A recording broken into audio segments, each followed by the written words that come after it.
할렐루야, 성민교회를 섬기는 이혜영 목사입니다. 복된 주일입니다. 오늘도 이 주일을 통해서 우리 모든 성도님들의 삶에 주 그리스도의 부활의 능력과 권세가 넘쳐나기를 축원합니다. 사도 바울은 하나님의 나라를 이렇게 말했습니다. 로마서 14장 17절이지요. 하나님의 나라는 먹는 것과 마시는 것이 아니요 오직 성령 안에 있는 의와 평강과 희락이라. 그렇습니다. 하나님의 나라는 옳은 의요, 또 화목한 평강이요, 또 기쁨의 희락에 있음을 우리는 정말 동의할 수 있습니다. 그러나 하나님의 나라를 거부하는 곳에는 언제나 옳지 못한 불의가 있고, 또 싸우고 죽음에 이르는 전쟁이 있으며, 또 비극과 비참함에 빠지는 극한 슬픔이 있음을 보게 됩니다.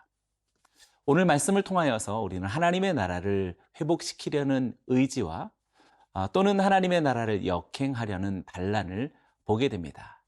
크든지 작든지 우리는 이러한 삶의 어느 갈림길을 만나게 될 것입니다. 어디에서 그 갈림길이 생기는지 우리가 묵상해 보기를 원합니다. 오늘 본문은 사무엘하 20장 1절에서 13절의 말씀입니다. 사무엘하 20장 1절에서 13절 말씀입니다. 마침 거기에 불량배 하나가 있으니 그의 이름은 세바인데 베냐민 사람 비그리의 아들이었더라. 그가 나팔을 불며 이르되 우리는 다윗과 나눌 분깃이 없으며 이새의 아들에게서 받을 유산이 우리에게 없도다. 이스라엘아 각각 장막으로 돌아가라 하매 이에 온 이스라엘 사람들이 다윗 따르기를 그치고 올라가 비그리의 아들 세바를 따르나 유다 사람들은 그들의 왕과 합하여 요단에서 예루살렘까지 따르니라. 다윗이 예루살렘 본궁에 이르러 전에 머물러 왕궁을 지키게 한 후궁 10명을 잡아 별실에 가두고 먹을 것만 주고 그들에게 관계하지 아니하니 그들이 죽는 날까지 갇혀서 생갑으로 지내니라. 왕이 아마사에게 이르되 너는 나를 위하여 3일 내로 유다 사람을 큰 소리로 불러 모으고 너도 여기 있으라 하니라. 아마사가 유다 사람을 모으러 가더니 왕이 정한 기일에 지체된지라. 다윗이 이에 아비새에게 이르되 이제 비그리 아들 세바가 압살롬보다 우리를 더 해하리니 너는 내 주의 부하들을 데리고 그의 뒤를 쫓아가라. 그가 견고한 성읍에 들어가 우리들을 피할까 염려하노라 하매 요압을 따르는 자들과 그렛 사람들과 블렛 사람들과 모든 용사들이 다 아비새를 따라 비그리 아들 세바를 뒤쫓으려고 예루살렘에서 나와 기브온 큰 바위 곁에 이르매 아마사가 맞으러 오니 그때에 요압이 군복을 입고 띠를 띠고 칼집에 꽂은 칼을 허리에 맸는데 그가 나아갈 때에 칼이 빠져 떨어졌더라. 요압이 아마사에게 이르되 내 형은 평안하냐 하며 오른손으로 아마사의 수염을 잡고 그와 입을 맞추려는 체하매 아마사가 요압의 손에 있는 칼은 주의하지 아니한지라. 요압이 칼로 그의 배를 찌르매 그의 창자가 땅에 쏟아지니 그를 다시 치지 아니하여도 죽으니라. 요압과 그의 동생 아비새가 비그리의 아들 세바를 뒤쫓을세 요압의 청년 중 하나가 아마사 곁에 서서 이르되 요압을 좋아하는 자가 누구이며 요압을 따라 다윗을 위하는 자는 누구냐 하니 아마사가 길 가운데 빛 속에 놓여 있는지라.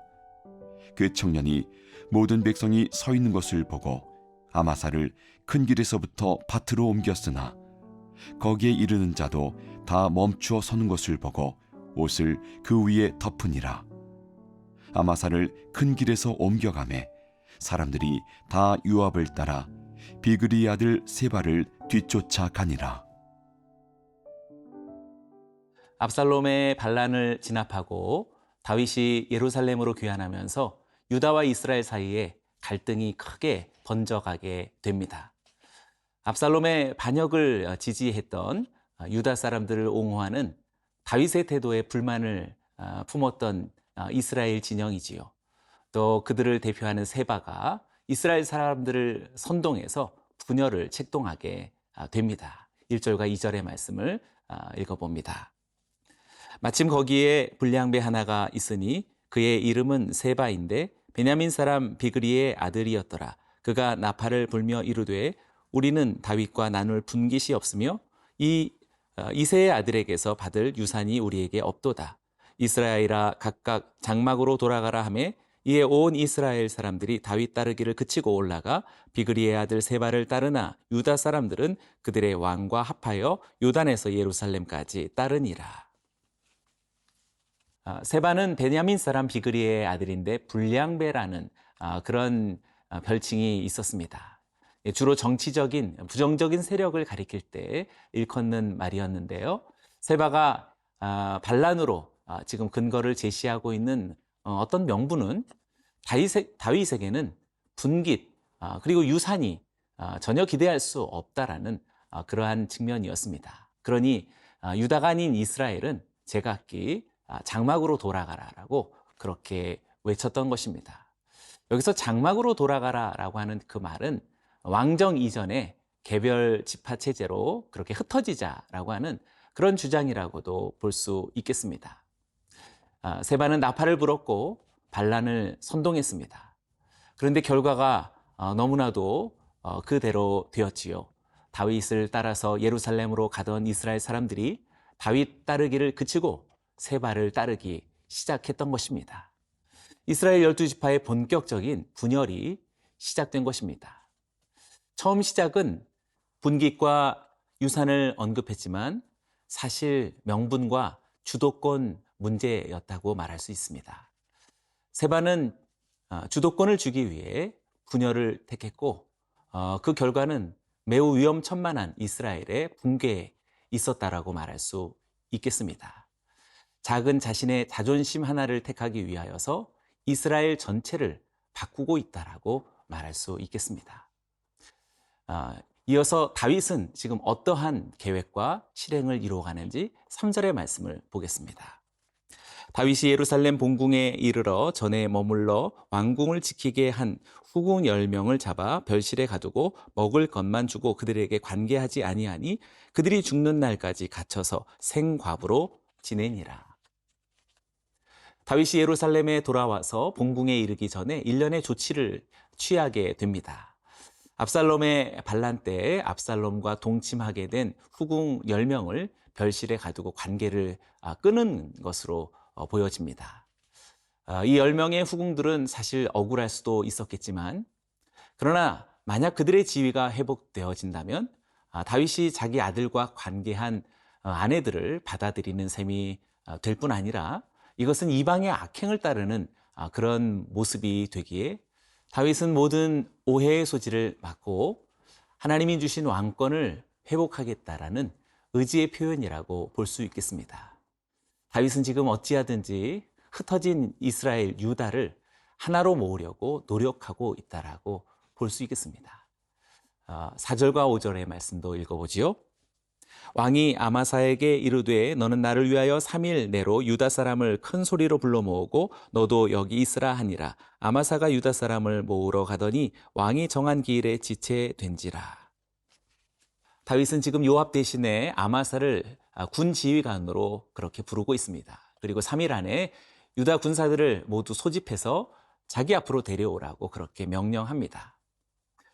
압살롬을 따랐던 아마사였기에 세바를 대적할 군대를 모집시키려는 것은 아마도 압살롬을 따랐던 자들까지 포용시키려는 다윗의 의지였으리라고 말할 수 있겠습니다.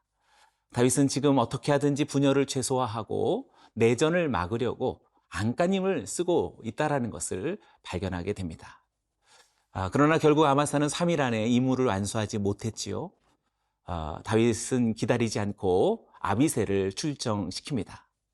다윗은 아비새에게 세바의 반란이 압살롬의 반란보다 더 심각한 것이다라고 그렇게 경계시킵니다. 왕실 바깥에서 일어난 반란 세력 때문에 이스라엘 나라가 완전히 분열될 수도 있다라는 그러한 경고라고 말할 수 있겠습니다.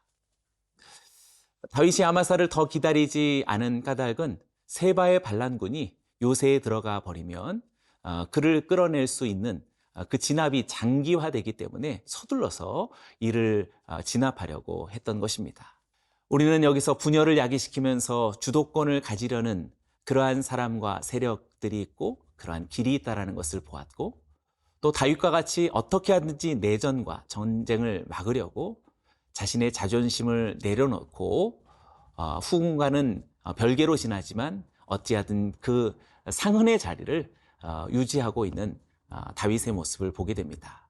그리고 심지어는 압살롬을 주동했던 아마사를 자신의 군 지휘관으로 그렇게 선정하고 그를 파송시키는 그런 자존심을 내려놓는 길을 우리는 보게 되었습니다.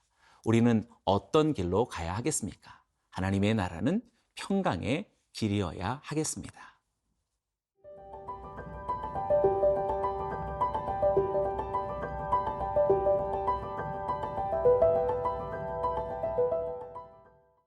본문 7절에서 압살롬을 죽이고 그리고 다윗과 갈등을 일으킨 그 요압이 다시 등장하고 있습니다.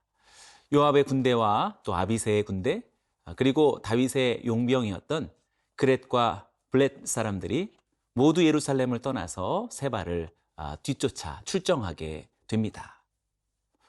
그런데 요압의 군대가 베냐민 땅 기브온에 있는 큰 바위에 이르게 됐을 때 아마사가 거기에 있었던 것이지요. 요압은 아마사에게 은밀히 다가가서 무참히 살해합니다. 9절과 10절의 말씀입니다. 요압이 아마사에게 이르되 내 형은 평안하냐 하며 오른손으로 아마사의 수염을 잡고 그와 입을 맞추려는 채 하매 아마사가 요압의 손에 있는 칼은 주의하지 아니한지라. 요압이 칼로 그의 배를 찌르매 그의 창자가 땅에 쏟아지니 그를 다시 치지 아니하여도 죽으니라. 요압과 그의 동생 아비새가 비그리의 아들 세바를 뒤쫓을세.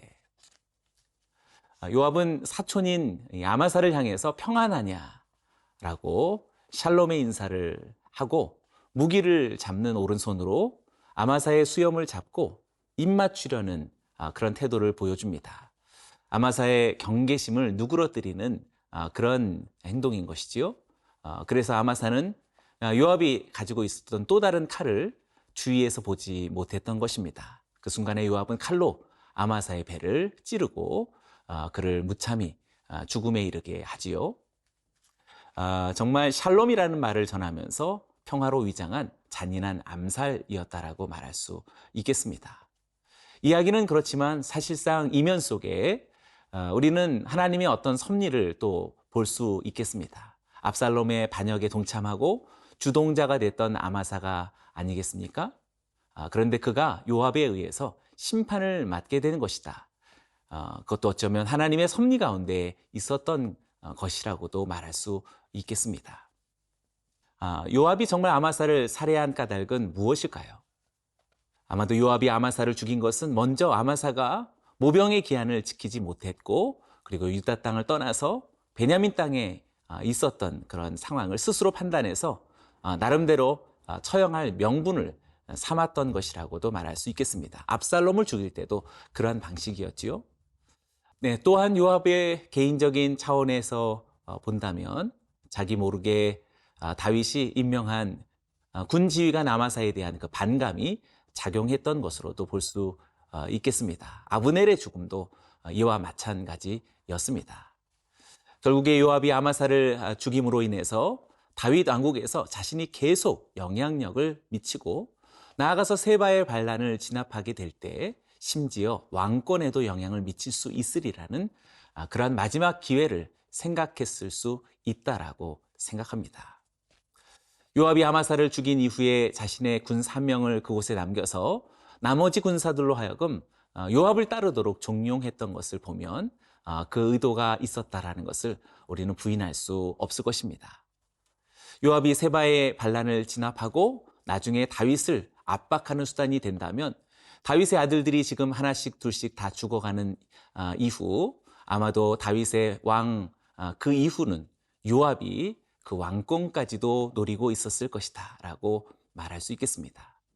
이렇게 하나님의 나라가 의와 평강과 희락이 아닌 어떻게 하든지 피를 부르고 복수하며 죽음을 불러오고 또 속임과 거짓이 있는 이러한 도상 속에 우리는 인간사의 한 장면을 만나보게 됩니다. 사랑하는 성도 여러분, 오늘 저와 여러분들이 진실로 하나님의 나라를 갈망해야 하겠습니다. 자신의 자존심을 내려놓으면서 어떻게 하든지 분열을 막으려는 다윗의 마음을 오늘 우리도 다시 한번 헤아려 볼 수 있게 되기를 원합니다. 저와 여러분들도 모든 주도권, 명분은 잠시 내려놓고 우리 하나님의 나라의 평강을 오늘도 추구하는 저와 여러분들이 되어지기를 주의 이름으로 축원합니다.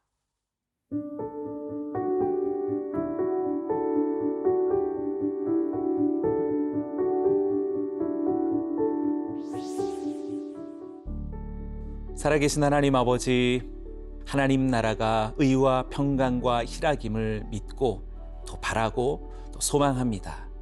끊임없이 자신의 유익과 자신의 명분과 자신의 주도권에 혈안되어진 이 세상의 삶을 거부하고 오직 우리를 위하여서 자기를 내어주신 우리 주 예수 그리스도의 희생의 십자가를 기억하며 하나님 나라의 평강을 이루어 나아가는 우리 모든 성도들이 되게 하여 주시옵소서.